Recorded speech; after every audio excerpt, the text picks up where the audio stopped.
One of the things that I was particularly sad about, a project I was working on with a school here in Winnipeg, and we were doing a class composition thing, and we just started the process, and we were basically coming up with a nice idea about how the saxes could go off and come up with something that fitted in a framework, and then the trumpets, trombones, etc. And it had all come together, and the conductor would be able to, like a DJ or someone on a mixing desk, bring in the various elements as they wanted and all the rest of it. But whenever I do any composition project, especially with school bands as opposed to universities, I always like, if I can, to get in the room and to talk with them for at least 2 hours, and if I can, come back another day and do another hour or two, just on what music means to them, what's happening in the world, what do you see in the world, what means something to you, because I want what I write to be relevant to me, of course. That's why ultimately I write. It's a selfish endeavor, really.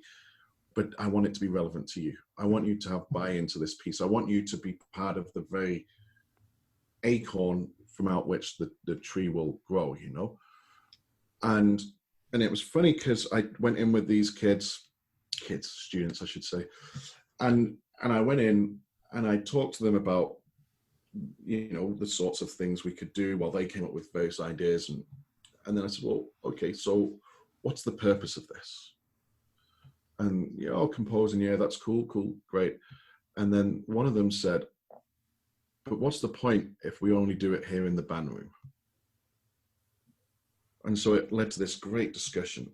And it turned out these kids, who no one ever asked the students where they want to perform, right? No one. When they were asked, when they had the freedom to talk about where they performed, it turns out they want to perform in school for their friends. Mm-hmm. Not in the gym for a concert for their parents, which I get the value of and I understand, and it's still an important thing. Parents have to be engaged in these events.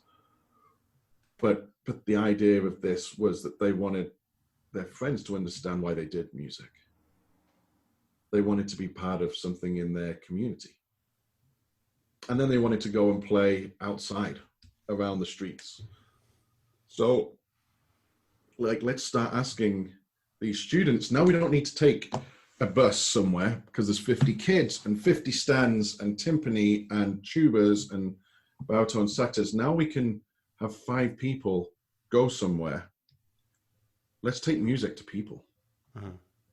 Let's ask them, where do you want to play? Maybe they want to play in the street for their neighbors. Their neighbors might never have heard a trumpet live before or a clarinet in person. And it's an opportunity just to engage.